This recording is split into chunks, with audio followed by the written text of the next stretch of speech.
अमरावती जिल्ह्यामध्ये पावसाची जोरदार बॅटिंग, 3 मंडळांमध्ये अतिवृष्टी, तर सिपना, गाडगा यासह तापी नदीला पूर. वरुड तालुक्यामध्ये मात्र सर्वात कमी पावसाची नोंद.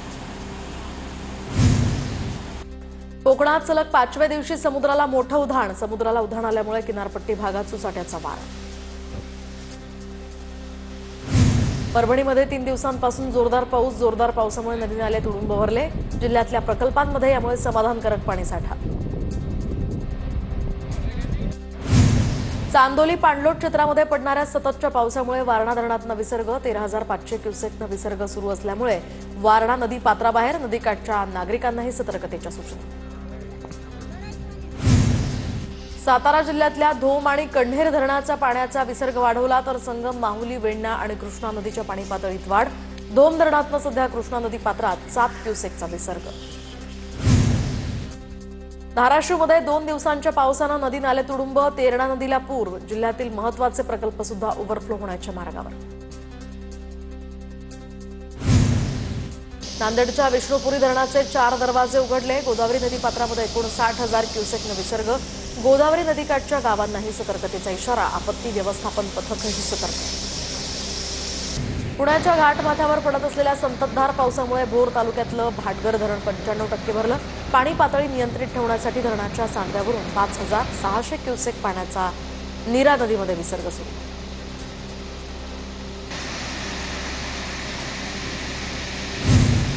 निळवंडे धरणातील विसर्ग वाढवला. निळवंडे धरणातनं 8,500 क्युसेकनं विसर्ग सुरू. नदीकाठच्या गावांना यामुळे सतर्कतेचा इशारा.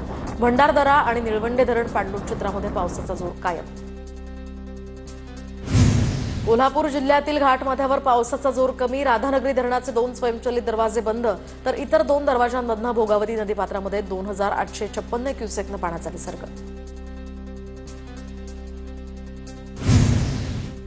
पुण्याच्या खडकवासला प्रकल्पातील 4ही धरणं आता 87% भरली, तर पुणेकरांची पाण्याची चिंता यामुळे मिटली.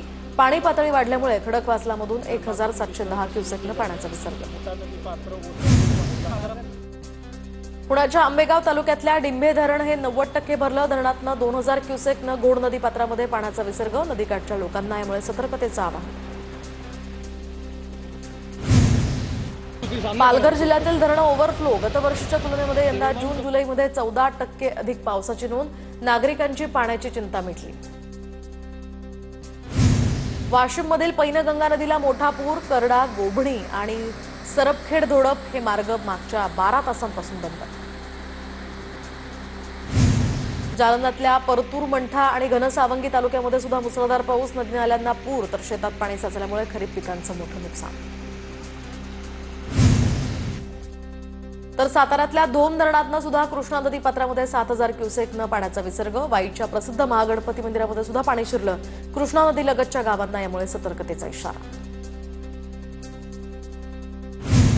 तर जालन्यातल्या मंठा तालुक्यामध्ये सुद्धा जोरदार पाऊस. देवठाणा, कानडी गावांना जोडणारा पूल वाहून गेला.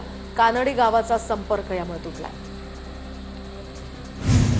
2 दिवसांपासून सुरू असलेल्या पावसामुळे नांदेडच्या किनवटमधील सहस्त्रकुंड धबधबा प्रवाहित.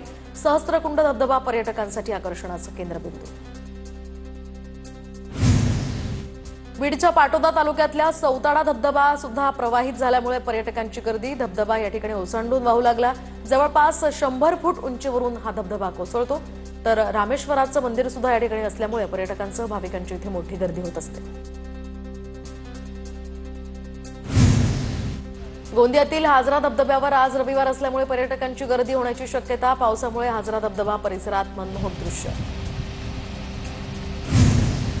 परतूरच्या कुंभारवाडी ते गोळेगाव रस्त्यावरील ओढ्याला पावसामुळे पूर. कुंभारवाडी वस्तीवरील विद्यार्थ्यांचा पुराच्या पाण्यातनं जीव मुठीत धरून प्रवास. पुलाची उंची वाढवण्याची सुद्धा मागणी. कृष्णा नदीची पाणी पातळी वाढल्यामुळे आता साताऱ्यातल्या मरढे गावाचा पूल पाण्याखाली गेला. पर्यायी मार्गाचा वापर करण्याचं सातारा पोलिसांचं आवाहन. कोल्हापूर जिल्ह्यात मात्र सध्या पावसाची उसंत. राधानगरी धरण हे सध्या या परिसरात पावसाचा जोर कमी. नद्यांच्या पाणी पातळीत वाढ मात्र कायम असल्याची माहिती. पंचगंगा नदीची पाणी पातळी सध्या 33 फूट 4 इंचांवर. नांदेड जिल्ह्यातल्या अर्धापूर तालुक्यामध्ये मुसळधार पाऊस. मुसळधार पावसामुळे नदीकाठची पिकं वाहून गेल्याची माहिती. शेतकरी चिंतेत. गोंदिया अंबाटोली परिसरामध्ये रेल्वे अंडरपासमध्ये साचलेलं पाणी घरात शिरल्यामुळे लोकांचा आक्रोश। रेल्वे अंडरपास बंद करून रेल्वे क्रॉसिंग सुरू करण्याची मागणी। बीड जिल्ह्यातील गेवराईच्या दैठणमध्ये पाण्याचा विसर्ग वाढला। रस्त्याच्या अर्धवट कामामुळे पुलावरनं वाहते पाणी, तर विद्यार्थी आणि शिक्षकांना ग्रामस्थांनी दोरीच्या साह्यानं बाहेर काढलं। नाशिकमधल्या इगतपुरीमध्ये जुन्या कसारा घाटात दरड कोसळली, तर दरड कोसळल्यामुळे एक झाड महामार्गावर पडलं। वाहतुकीला यामुळे अडथळा निर्माण झाल्यानं वाहतूक संथ गतीनं। मुरबाडच्या माळशेज घाटांमधील कालू धबधब्यावर अडकलेल्या 200 ते 250 पर्यटकांचं रेस्क्यू। टोकोडे पोलिसांनी दोरीच्या साह्यानं पर्यटकांचं रेस्क्यू केलं। नागपूरच्या सालई मेंढा या तलावामध्ये पोहण्यासाठी गेलेल्या तरुणाचा बुडून मृत्यू। पोहताना पाण्याचा अंदाज न आल्यामुळे 20 वर्षीय तरुण यामध्ये बुडाला। 4 ते 5 तासांनंतर या तरुणाचा मृतदेह सापडला। जळगावातील डोंगरी नदीच्या पुराच्या पाण्यामध्ये तरुणांची स्टंटबाजी, व्हिडिओ व्हायरल। दरम्यान पुलावरनं मोठ्या प्रमाणावर पाणी वाहत असल्यानं चंडिका देवीच्या दर्शनासाठी गेलेले अनेक भाविक या ठिकाणी अडकलेले होते। जालन्याच्या अंबड तालुक्यामध्ये सर्वदूर मुसळधार पावसाची हजेरी। वडीगोद्री आणि आसपासच्या शिवारामध्ये शेतांना तळ्याचं स्वरूप। मोसंबीच्या फळबागांमध्ये सुद्धा गुडघाभर पाणी, तर सोयाबीन सुद्धा पाण्याखाली गेले। जळगावच्या बाजारामध्ये भाजीपाल्यांच्या दरात वाढ। हिरवी मिरची, कोथिंबीर आणि टोमॅटोच्या दरात वाढ। एका दिवसात भाजीपाल्यांच्या दरात 60% वाढ झाल्याची विक्रेत्यांची माहिती। नाशकात कांदा उत्पादक शेतकऱ्यांकडून नाफेड एनसीसीएफच्या कांदा खरेदीला मुदतवाढीची मागणी। 28 जुलै रोजी मुदत संपणार असल्याची माहिती। नोंदणी केलेल्या शेतकऱ्यांचा कांदा विक्री करणं बाकी। गोंदिया जिल्ह्यामध्ये काल झालेल्या मुसळधार पावसामुळे अनेक शेती पिकं पाण्याखाली, तर पंचनामे करून शासनानं आता नुकसान भरपाई द्यावी अशी शेतकऱ्यांची मागणी। जळगावच्या धरणगाव आणि एरंडोल तालुक्यातल्या कृषी केंद्रांची जिल्हाधिकारी आयुष प्रसाद यांच्याकडून तपासणी। युरियाचा ट्रक अडवून साठ्याची माहिती घेतली। अनियमितता आढळल्यामुळे कारवाईचा इशाराही दिलाय। धाराशिवच्या तुळजापूर तालुक्यामध्ये नियम धाब्यावर बसवून खडी केंद्र चालकांकडून दगड उत्खनन। नियमबाह्य काम करणाऱ्या खडी केंद्र आता सील केल्याची माहिती। छत्रपती संभाजीनगर जिल्ह्यातील कसबा खेडा या गावामध्ये नव्यानं बसवण्यात आलेला रस्ता आणि पूल वाहून गेल्याचं समोर। मुसळधार पावसामुळे निकृष्ट दर्जाचा हा रस्ता वाहून गेला। धुळे शहराजवळ मुंबई आग्रा महामार्गावर मोठ्या प्रमाणात खड्डे। पावसात खड्ड्यांचा अंदाज न आल्यामुळे अनेक अपघाताच्याही घटना। रस्त्यावरील खड्डे आता बुजवण्याची वाहनधारकांची मागणी।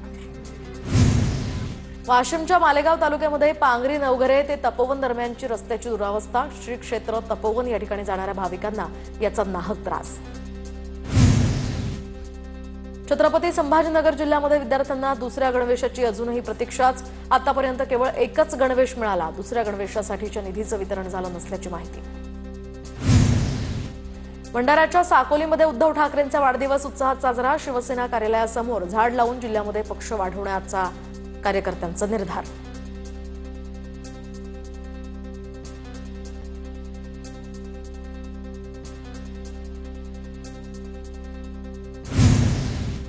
तर उद्धव ठाकरे हे मुख्यमंत्री व्हावेत यासाठी नांदेडमध्ये दुग्धाभिषेक। शिवसैनिकांकडून उद्धव ठाकरेंसाठी श्री विमलेश्वर महादेवाला साकडं। उपमुख्यमंत्री अजित पवारांनी शरद पवारांचे माजी आमदार प्राजक्त तनपुरे आणि प्रसाद तनपुरे यांची भेट घेतली। शेतकरी मेळाव्यानंतर तनपुरेंच्या घरी अजित पवारांचं स्नेहभोजन। दरम्यान प्राजक्त तनपुरे अजित पवारांसोबत जाणार असल्याचीही चर्चा। मावळ तालुक्यातल्या तिकोना किल्ल्यावर खासदार निलेश लंके यांच्या नेतृत्वामध्ये गडकिल्ले संवर्धन मोहीम।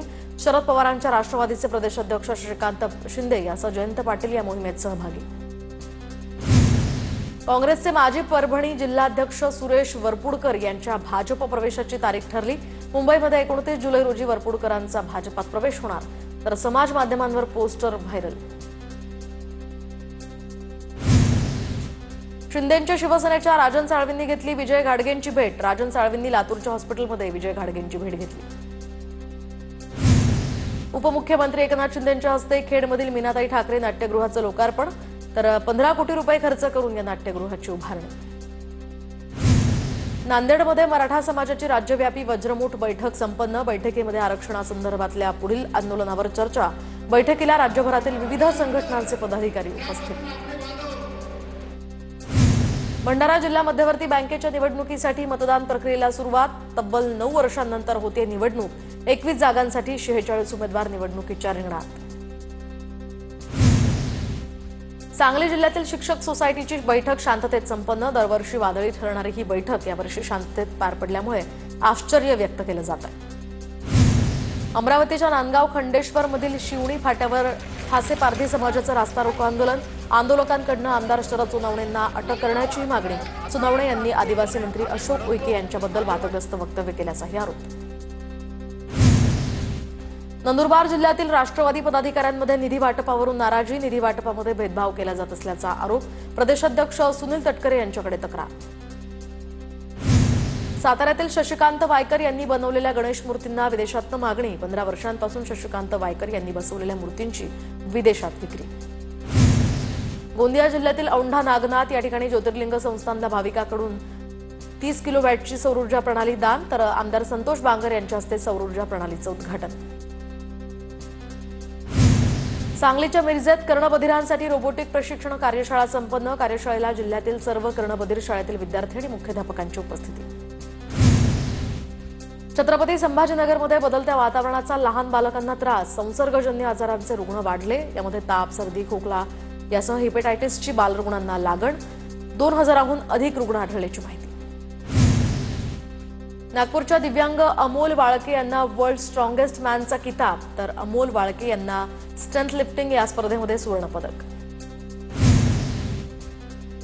छत्रपती संभाजीनगरला औरंगाबाद म्हणण्यास नकार देणारा युट्यूबरचा शिंदेच्या शिवसेनेकडून सत्कार. औरंगाबाद म्हणण्यासाठी अजिंठ्यामध्ये युट्यूबरला आली होती धमकी. यवतमाळच्या अंजी नाईक परिसरामध्ये राजकीय वैमनस्यातनं कुटुंबाला संपवण्याचा कट. विरोधकाच्या घराभोवती तारा बांधून त्यामध्ये विद्युत प्रवाह सोडल्याचा प्रकार, ज्यामध्ये विजेचा धक्का लागून 37 वर्षीय महिलेचा मृत्यू झाला होता. 6 संशयित आरोपींविरोधात या संदर्भात घाटंजी पोलिसात गुन्हा. सोलापुरातल्या सालार टोळीतील 6 जणांविरोधात मकोका अंतर्गत कारवाई. सालार टोळीवर 10 वर्षात खंडणी, अपहरण, जीवे मारण्याचा प्रयत्न इत्यादी गुन्हे दाखल. दरम्यान पोलीस आयुक्तांकडून एकाच 3 वर्षांवर मकोका. नाशिक रोड भागातील सॉफ्टवेअर अभियंत्यांच्या घरी जीएसटीच्या पथकाची छापेमारी. मोठ्या प्रमाणात रोकड या ठिकाणाहून जप्त. जीएसटी विभागाचा कर चुकवल्याचा अधिकाऱ्यांना संशय. 2 पेट्या भरून रोकड सापडली. दागिन्याला पॉलिश करून देण्याच्या बहाण्यानं वृद्ध महिलेची फसवणूक. हिंगोली जिल्ह्यातल्या सेनगाव तालुक्यातली ही घटना.